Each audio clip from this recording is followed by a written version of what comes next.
Hello and welcome to Zen Den Stories. My name is Luke Pearce and I tell stories that help you to think differently. In today's tale, I want to tell you about a soldier that found himself in hell.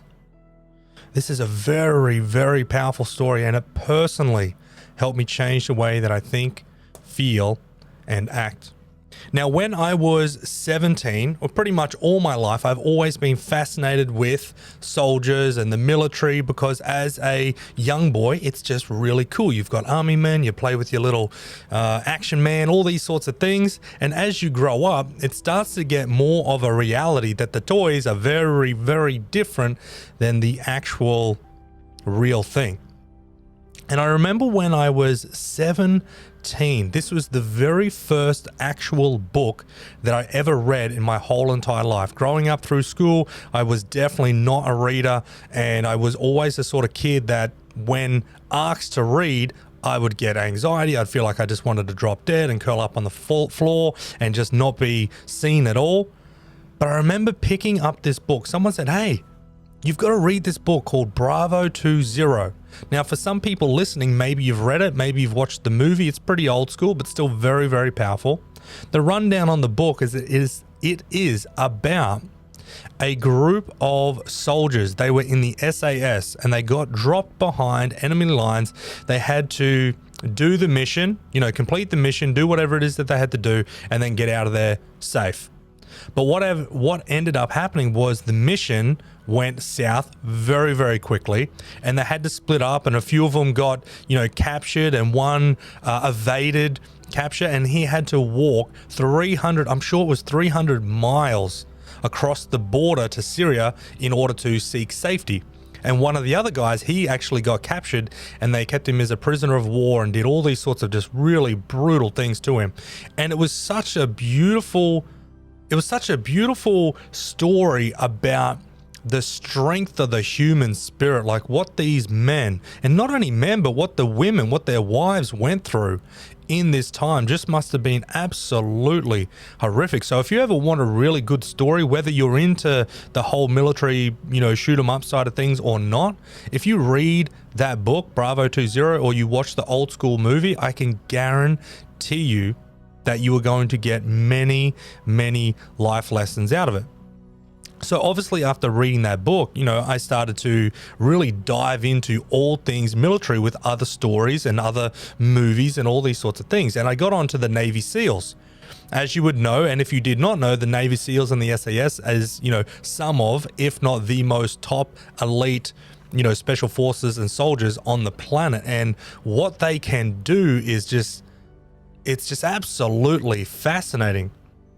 Anyway, I remember flicking through the TV once, and there was this documentary that came up on the Navy SEALs and how they actually got into be a Navy SEALs and what it is that they specifically do. It was like a behind the scenes thing. It was like never ever seen before because obviously it's so secretive and they don't want to give away all their secrets.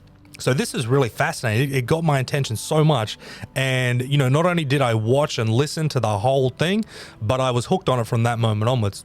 And I remember there was a guy, and it had his journey from going to like the military, as in, I think he was in the army. He was a Marine. And then from there, he transitioned over to the Navy and wanted to get into, obviously, the Navy SEALs. So they showed him back in the day training to be a Marine, and it was brutal. Like, it was absolutely brutal just training to be a Marine. And the drill sergeants were yelling at him and all these sorts of things, and he went through every single test that they had and he passed. He was the sort of person that he wasn't the strongest, he wasn't the fittest, he wasn't the so-called smartest, but I tell you what, this guy did never ever give up. And he would work in small groups and show extreme leadership and responsibility, and that's what these people are after. They don't necessarily want the fittest and the strongest and the baddest. They want the people that are going to get the job done. So, a few things happened within his journey. He got deployed. I think he went to the Middle East somewhere. He'd done a few deployments there. And then he came back. And when he came back, he found it very, very difficult, as you can imagine, to then integrate back into, what do they call it? Civilian life. Back into civilian life. And, he got a job as a carpenter and something like that. And he just did not like it at all. So he went home one day and his wife said to him, oh my God, whatever his name was, oh my God, you look miserable. What's going on? Is it PTSD? Is it, something that happened from the past? And he's like, no, it's not. He says, I'm miserable. I can't keep doing what it is that I'm doing. And, he had a bit of a breakdown. He had a bit of a breakdown, a bit of a breakthrough on what it is that he actually wanted to do with his life. And his wife said, well, what is it that you actually want to do? And he looked at her and he started to cry. And she was like, oh my God, I've never seen you cry. This must be really serious. What is it? What is it? And he started to talk about how all he ever wanted to do from a very, very young, boy is be an elite soldier to protect others. He said, I would run around in the backyard with, a stick and my toy guns with my friends. And that's all I ever wanted to do. When I was at school and they used to have these little information nights where the military would come in and brief them on all the things that they do, he said, I just loved it. I couldn't think of anything else that I'd want to do. And she said, well, what's stopping you? And he said, well, the biggest conflict that I have is that I've got, obviously yourself and I love you dearly. And I've also got my beautiful kids as well. And I love them dearly as well. I'm torn between both because on one hand, I want to go and I want to be a Navy SEAL. The most challenging, the most gruesome, the most grueling test of the human spirit, within the military ranks.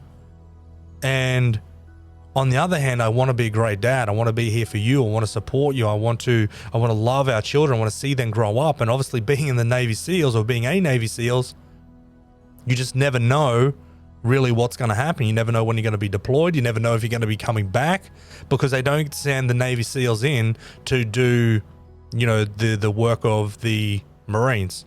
They send the Navy SEALs in when there's no one else to send in. And it's a whole different world. It's a whole different world from what I can gather. Obviously, I've never been one, but what I've watched and what I've experienced and learned about is being in the Marines or being in any other sort of, force is very, very different than being in the Navy SEALs. It's an absolute, another level. They're all family. And she said, yes, but, you understand that I'll support you through everything. And, I always have. And he's like, yeah, of course. I'd never doubt that for a second. So anyway, what he ended up doing is he went back to work. He went back to work as a carpenter and he's building a house, building whatever he's building that day. And one of the apprentices said to him, hey, I don't like this. And he's like, I beg your pardon? What do you mean? You don't like being up in the ladder, building? He's like, no. I just don't like this whole industry. It's not for me. What I want to do is I want to be a gamer. 2020. He's like, I want to be a gamer because I love playing games. I've played games my whole entire life. I'm really, really good at it. And I couldn't imagine myself doing anything else.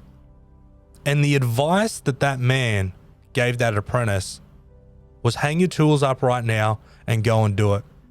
Because even though life is the longest thing that you ever do, it is way too short to be spending your time doing things that you don't necessarily want and love to do. And the apprentice looked at him and he's like, dude, are you serious? He's like, yeah, you got to do it. He's like, do not get to the very last moments of your life and the last moments that you have on this earth are going to be looking back and thinking, oh, I coulda, woulda, shoulda. He's like, you freaking go for it. And something clicked in him in that moment. That was the exact same advice that he needed to follow his dreams. No matter how challenging, no matter how, conflicting it was.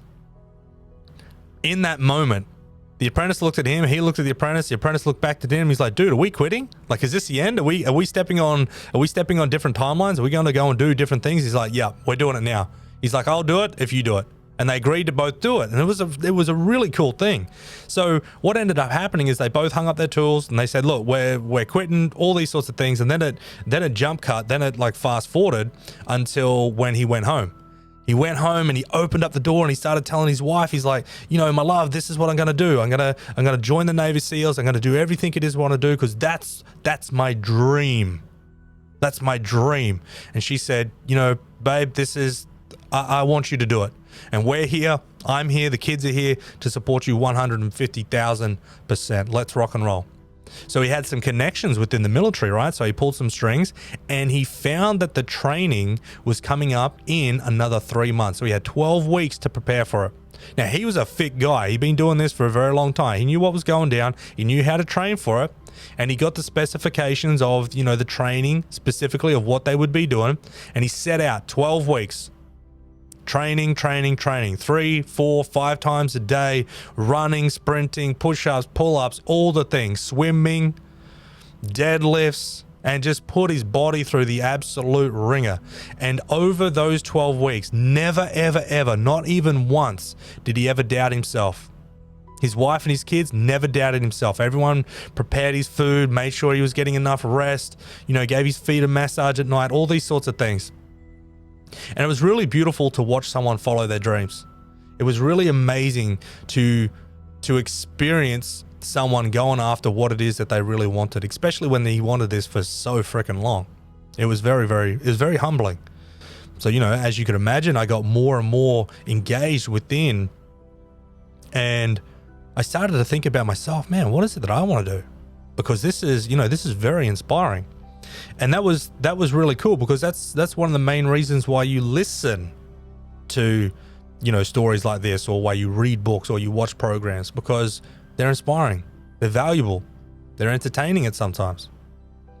So what ended up happening is 12 weeks went by and he got shredded. He got so fit and so strong, and he was good to rock and roll. Now, he was also going away for another 12 weeks through the Navy SEALs training to get in to be a Navy SEALs trainer. Now, they call it Bud's Beach. All right, apparently, like I said, never been there before, but Bud's training is where you go to be a Navy SEAL. You stay there for a certain amount of time. They put you through all these tests, and like, it's brutal. It's absolutely brutal, right? Now, at the end of this time period, however long it is, they have a obstacle course that is called Hell Week. And Hell Week obviously goes for a week, and they literally put you through hell. You have to, you know, do all these swims in freezing cold water. You have to do like 20-mile runs in, you know, wet, sandy clothes. You have to do all these sorts of, you know, physical activities to pass the test, all these group activities to see how you'll work in groups, and all these sorts of things. And pretty much what it's designed to do is to break you and to find out who's really got what it is that they want. Now, remember at the start of this story, I said that they didn't want the strongest. They didn't want the best looking. They didn't want the best of the best. They wanted the people that could work in a group and that would never, ever, ever give up, no matter what it is. And that's exactly what Hell Week was for. Now, as this man was going through it, he watched people left, right, and center ring the bell. Now, when you ring the bell, what you do is you put your helmet that they obviously give you at the start, you put your helmet down next to this bell, and that's you tapping out. You're saying to everyone, I'm done. Now, as far as I can remember, they don't necessarily tell people to leave. People self-select. They're like, nah, this is crazy. I'm not doing this. I remember them saying, look, people are either self-select or they'll get injured and they'll get medically discharged, and they have to, you know, they have to jog on. They can't come back. So, like I said, 3 or 4 days into Hell Week, there's no sleep, there's no food. They're getting, you know, pretty much just beaten up. The worst you could think of. You know, his feet are all blistered and bleeding. He's still got to put his socks on, and, you know, his hands are just absolutely tore up because of the ropes and carrying logs, and there's sand everywhere where sand should not be. You understand what I'm talking about, right? Think about the worst imaginable thing that you can think of, and then times it by about 100. You got people shooting guns, there's bloody grenades going off, there's all sorts of things. And then during this, you have to perform tasks at your peak performance within your mindset. He got through to about day 3, 4, or 5, and he was really, he was doing well. He was one of the people that the trainers were keeping an eye on, because they're like, yep, this guy's going to be a leader. You can tell through all his, you know, behavior. And it was very powerful. It was very, very inspiring, right? Now, what ended up happening is, I think it was like in the last maybe 2 days, They had to perform a solo task. They had to perform a solo task where it was like a 20-mile run, a 10-mile swim, and then they had to do like some sort of hike or survival thing through like the bush and the jungle, right? So he got on this march. They call it a march. It's literally running, but they call it a march. Maybe it sounds better mentally.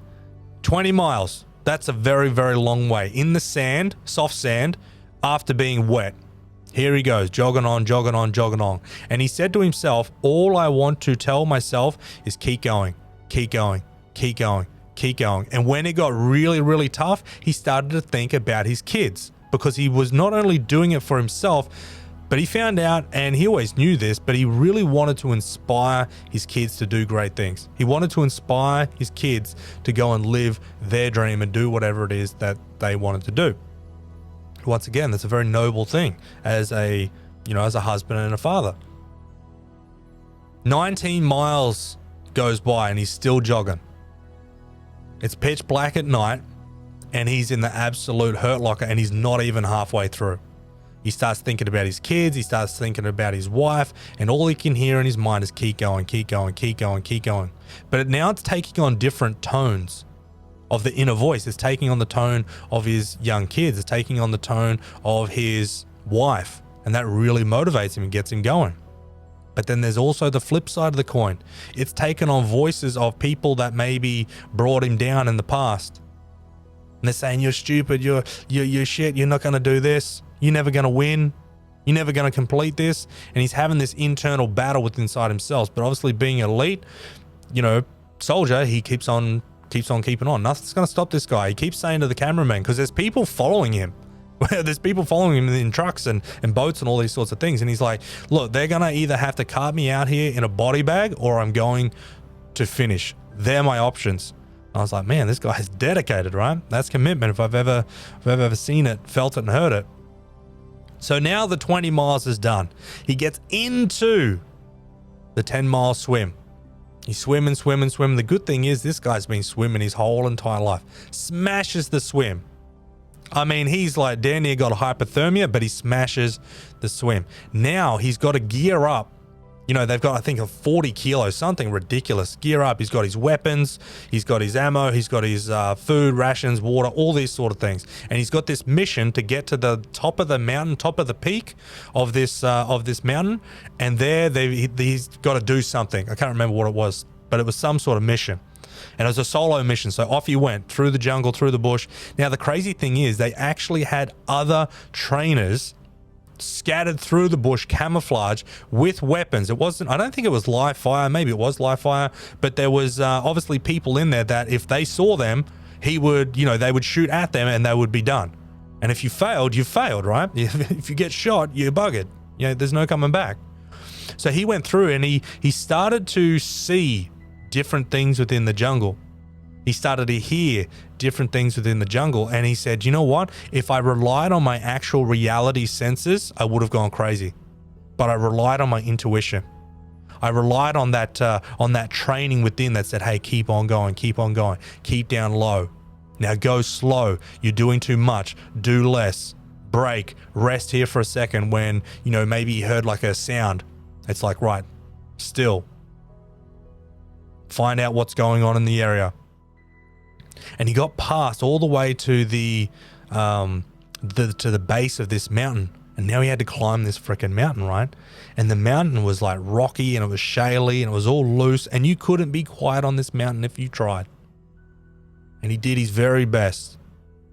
But all of a sudden, his position got what they call compromised. And the people found him. They started shooting at them. And, they tried to capture him. That was the whole thing. So now he's running up this mountain as far as he can because he's been compromised, and there's something, whatever the mission was, is like get to the top of the mountain and call for like a evacuation, something like that. So he's running up the top of the mountain. These other people are running after him, shooting him, all these sorts of crazy things. Bullets are going by. It's just absolute chaos. In the middle of that, his voice came into his head. Is this what I really want to do with my life? Now, the weird thing is everything went like in slow motion. And he's like, what? He's like, is this what I really want to do with my life. He said, I've got beautiful children. I've got a beautiful wife. I've got a skill. I've got many skills and tools that I can help other people change the way that they think, feel, and act. Is this what I really want to be doing? And then all of a sudden he blanked out because the people were getting closer, and he ran. So he took a different route. He had one way on his map to get to the top of the mountain. But he said to himself, if I keep going this way to the top of the mountain, these other people, they're going to know exactly where it is that I'm going. And that's probably the dumbest thing that I can do, because there's a trail and they'll just follow the trail. They'll find me at the top of the mountain. Boom, I'm dead. So he took a detour, because there's many different ways to get to the top of the mountain. Some are easier, some are harder, some are possible, some are impossible. But he went a different route. He went to the right. He took the right path. And as he was down the right path, that little voice came back into his head, and he's like, hey, is this really what you want to do?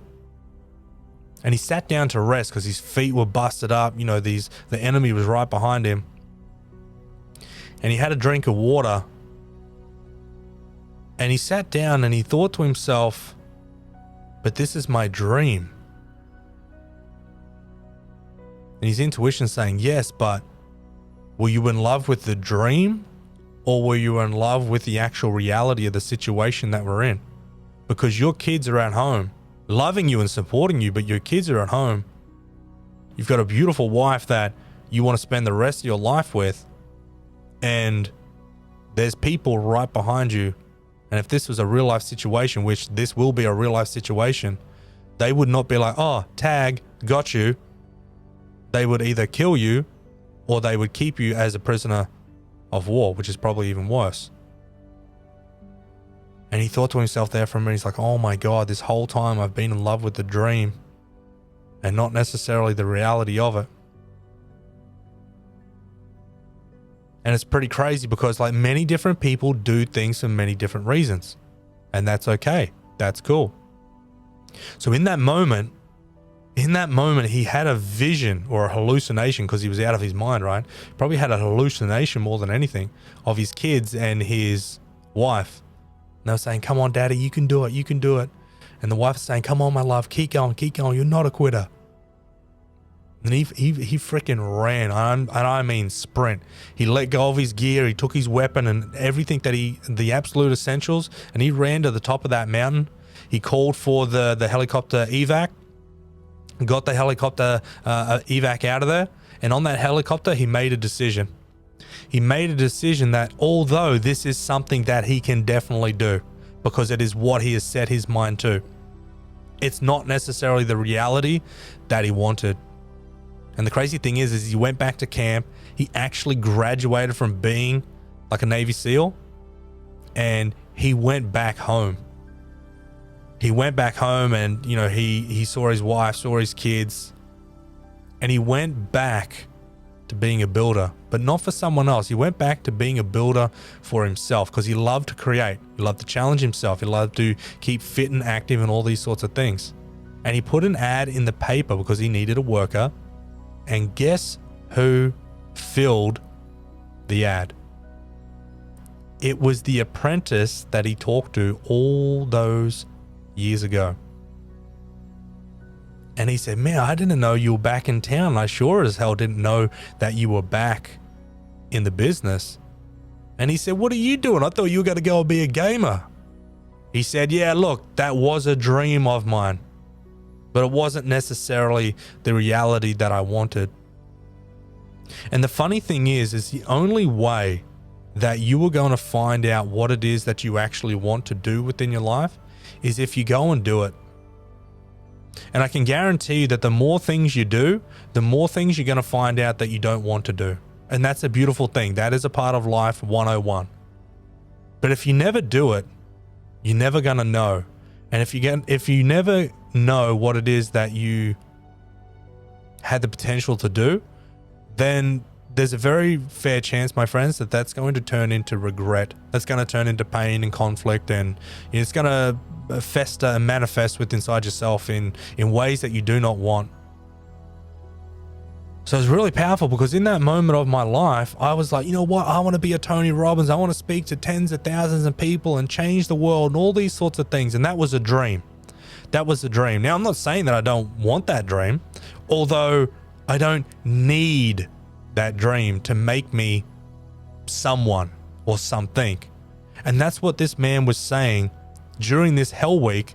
He actually found himself while going through hell.